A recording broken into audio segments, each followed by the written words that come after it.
Hello students, आज हम discuss करेंगे टाइम डायलेशन। प्रीवियस लेक्चर में आपने डिस्कस किया था स्पेस कॉन्ट्रैक्शन या फिर लेंथ कॉन्ट्रैक्शन भी उसको बोलते हैं, और आपने वहाँ पे सीखा था मूविंग फ्रेम ऑफ रेफरेंस में रोड की लेंथ है वो डिक्रीज हो जाती है उस डायरेक्शन में जिस डायरेक्शन के अलोंग प्रोपेगेशन हो रहा है। ठीक है, आज अभी हम डिस्कस करेंगे टाइम डायलेशन। ठीक है, तो वहाँ पे कॉन्ट्रैक्शन था और यहाँ पर क्या है, डायलेशन है। डायलेशन का मतलब आप समझ सकते हैं इलोंगेशन। इलोंगेशन का मतलब होता है to increase, to lengthen, length बढ़ जाना।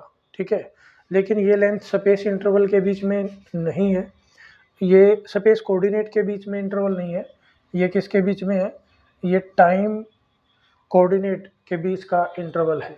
ठीक है, तो ये हमारा जो एक्सप्रेशन है, ये जो रिजल्ट आएगा, this is basically an outcome, it is an outcome of Lorentz transformation relation या लोरेंज ट्रांसफॉर्मेशन इक्वेशन, और ये आपकी लोरेंज ट्रांसफॉर्मेशन इक्वेशंस है। ठीक है, तो इनका यूज़ करेंगे हम, और हमारे पास सिचुएशन क्या है उस सिचुएशन को समझ सकते हैं। मेरा नाम है अजय सांगवान फिज़िक्स, और आप इस नाम से मुझे यूट्यूब पे सर्च कर सकते हैं और मेरे लेक्चर वहाँ पे देख सकते हैं। ओके, तो अभी हमारे पास सिचुएशन है we have two frame of reference, one is rest frame of reference. तो इसको बना लेते हैं, ये वैसा ही है जैसा प्रीवियस लेक्चर में आपने किया था, एक्स एक्सिस, वाई एक्सिस, और ये आपका हो गया z axis, and intersection point पे आपका एक ऑब्जर्वर है that is O, and you have another frame of reference S prime which is moving with a constant velocity and it is along x direction. तो ये वाला जो x axis है ये x प्राइम है, और ये वाला आपका y प्राइम है, और ये वाला जो एक्सिस है ये z प्राइम है। और इस फ्रेम ऑफ रेफरेंस में, मूविंग फ्रेम ऑफ रेफरेंस में जो ऑब्जर्वर है वो आपका o प्राइम है। ठीक है, तो जो s वाला फ्रेम ऑफ रेफरेंस है ये आपका रेस्ट फ्रेम ऑफ रेफरेंस है। एस प्राइम आपका मूविंग फ्रेम ऑफ रेफरेंस है। इसमें आपके space coordinate x, y and z हैं, और टाइम कोऑर्डिनेट आपका टी से रिप्रेजेंट करेंगे, and space coordinate and time coordinate in moving frame of reference are represented by prime, ऊपर डैश लगा हुआ है। ठीक है, तो अब आपको यहाँ पे सबसे पहले वही दो पैरामीटर्स समझने हैं, वन इज प्रॉपर टाइम। ठीक है, तो यहाँ पे आपको समझा देता हूँ मैं प्रॉपर टाइम। ठीक है, अब देखिए, तो प्रॉपर टाइम कौन सा टाइम होगा, मान लेता हूँ मैं जो क्लॉक है वो आपका इस वाले फ्रेम ऑफ रेफरेंस में रखा हुआ है। ठीक है, और ये आपका मूविंग फ्रेम ऑफ रेफरेंस है। ठीक है, तो यहाँ पर मान लो कोई भी टाइम है, कोई भी, ये आपका T1 टाइम है, और यहाँ पर ये क्लॉकवाइज घूम के यहाँ पे आ गया तो T2 टाइम हो गया। T2 और T1 for observer O and T1 prime for observer O prime, and here the time is T2 for observer O and T2 prime for observer O prime. Okay, तो यहाँ पर देखिए, अब आपको ये जो टाइम कोऑर्डिनेट हैं इनको कनेक्ट करना है। अब आप एक बात समझें, यहाँ पे ये जो क्लॉक है ये आपका मूविंग फ्रेम में रखा हुआ है, तो जितनी वेलोसिटी से आपका फ्रेम मूव कर रहा है और ये वहाँ पे रखा हुआ है तो ये भी उतनी वेलोसिटी से मूव कर रहा है। तो ये जो क्लॉक है इसकी पोजीशन एक्स ओ प्राइम के विद रिस्पेक्ट टू चेंज नहीं होगी, चाहे आप इस टाइम इंटरवल पे देखें, चाहे इस पे, चाहे यहाँ पे आ जाए आपके घड़ी की सुई, चाहे कहीं पे भी आ जाए, ठीक है। लेकिन जो आपका क्लॉक है ना, जहाँ पे रखा है मूविंग फ्रेम ऑफ रेफरेंस में, कुछ टाइम बाद वहीं पे रहेगा। इसलिए जो जिस फ्रेम ऑफ रेफरेंस में आपका क्लॉक रखा हुआ है, जो कि इस टाइम आपका मूविंग फ्रेम ऑफ रेफरेंस में रखा है, तो इसमें जो पोजीशन होगी x2 prime, that will be equal to x1 prime, ठीक है। जो क्लॉक की पोजीशन है वो आपकी चेंज नहीं होगी, किस में? उस फ्रेम ऑफ रेफरेंस में जिसमें आपका क्लॉक रखा हुआ है, ठीक है। And the time measured by the observer for which the clock is in rest, वो टाइम होगा आपका प्रॉपर टाइम, एक्चुअल टाइम, ठीक है। तो यहाँ पे लिख देते हैं the time, this is basically time measured in a frame of reference, जहाँ पर ये रखा हुआ है, where clock is placed,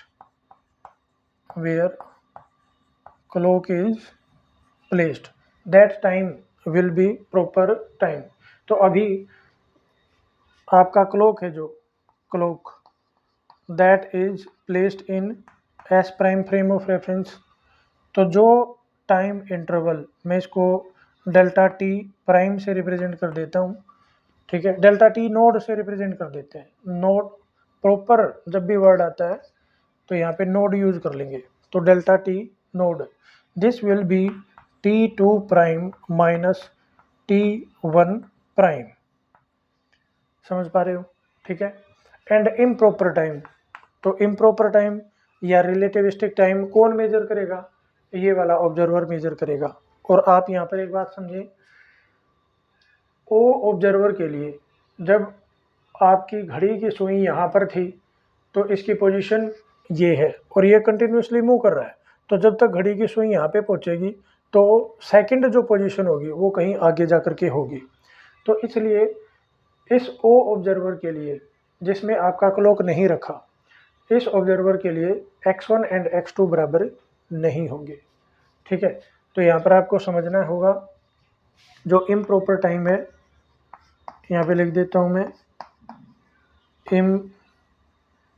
improper time, okay, या मैं इसको बोल देता हूँ रिलेटिविस्टिक टाइम, ठीक है। This is the time measured by the observer O, this will be, मैं इसको सिंपली डेल्टा टी लिख देता हूँ, and this will be t2 minus t1, ठीक है। And for observer O x1 is not equal to x2, okay. इतनी बात समझ पा रहे हैं आप? तो अब हम क्या करेंगे, अब मुझे चाहिए time interval. What is my interest? My interest is to find out time interval, ठीक है।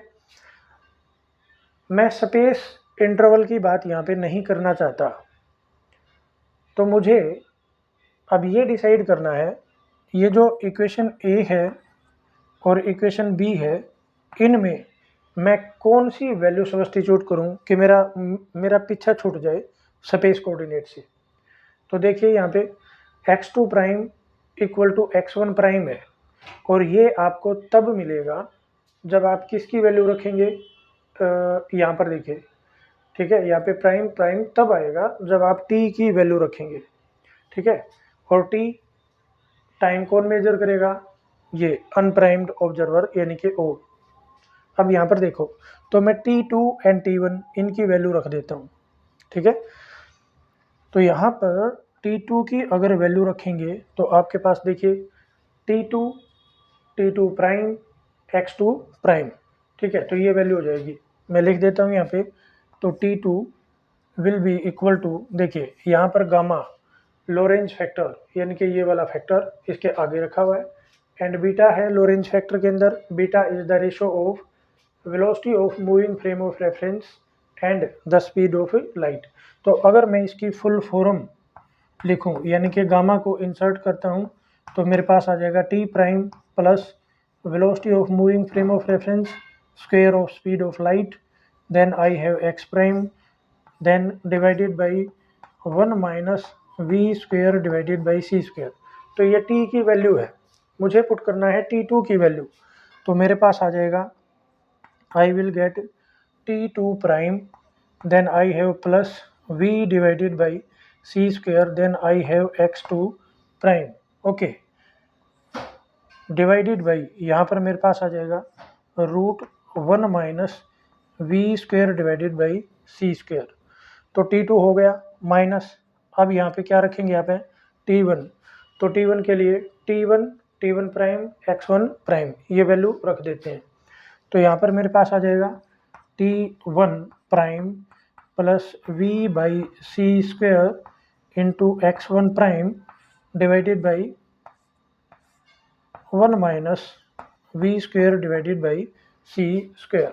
आप इसको सोल्व करेंगे, तो सोल्व करेंगे हमारे पास आ जाएगा आई विल गेट, जो टाइम वाला है टाइम इंटरवल को अलग कर लो, तो मैंने यहाँ पे लिख दिया T2 prime minus T1 prime divided by, here I will get 1 minus we square by c square.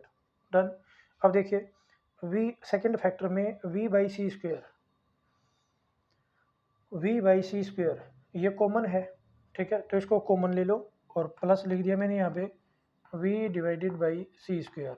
और यहाँ पर क्या आ जाएगा, पहले फैक्टर से मेरे पास बचा x2 प्राइम, दूसरे से बचा x1 प्राइम डिवाइडेड बाई, और यहाँ पर आ जाएगा 1 minus we square divided by c square.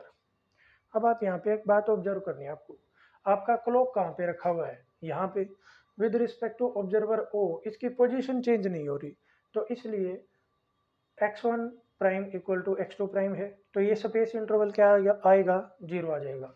तो इसका मतलब ये रिजल्ट आपका क्या हो गया, 0। And you are left with delta t, जो कि आपका कैसा टाइम है, रिलेटिविस्टिक टाइम है, ये रिलेटिविस्टिक टाइम है। तो यहीं पे लिख देता हूँ मैं इसको, relativistic time delta T this is equal to, ये जो गैप है आपका, this is the time measured by the observer O, ठीक है, it is the time measured in a frame S prime where clock is there. तो जिस frame of reference में आपका क्लॉक रखा हुआ है, उसी फ्रेम ऑफ रेफरेंस के टाइम को आप क्या कहते हैं, प्रॉपर टाइम। तो प्रॉपर टाइम है, प्रॉपर टाइम के साथ आप नोड लगा रहे हैं, तो यहाँ पे लिख देता हूँ मैं delta T naught divided by, यहाँ पे मेरे पास आ जाएगा 1 minus we square C square. So this is the final expression, ये बच गया हमारे पास delta T equal to this one. अब यहाँ पर आपको ना एक चीज़ देखनी है, ये जो फैक्टर है आपका लोरेंज फैक्टर, ये वाला यहाँ पर आ जाओ देखो। सो v बाई सी, यहाँ पर आपकी जो वेलोसिटी है that is less than C, velocity is less than C, तो v by C this will be less than 1, तो ये फैक्टर मेरा लेस देन 1 आएगा, इसका रूट भी लेस देन 1 ही आएगा, 1 को लेस देन 1 से डिवाइड करेंगे, so this will be greater than 1। तो यहाँ पर देखिए ये मेरा हाँ यहाँ पर आ जाओ, दिस इज लेस देन 1, तो अगर लेस देन 1 आया तो डिनोमिनेटर लेस देन 1 है, तो ये 1 ओवर दिस, ये फैक्टर आपका क्या हो जाएगा, ग्रेटर देन 1। तो किसी भी टाइम को आप ग्रेटर देन 1 से मल्टीप्लाई करोगे तो जो उसकी प्रॉपर वैल्यू है उससे आपका रिजल्ट है वो ज़्यादा आएगा। मैं कहना चाहता हूँ यहाँ पे ये जो टाइम आपका improper time, this is greater than the proper time. Okay, तो यहाँ पे हमारा कंक्लूजन है, जो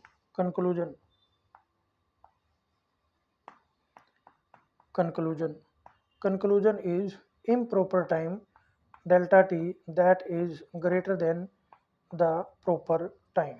So this is the conclusion and this is the result. Okay.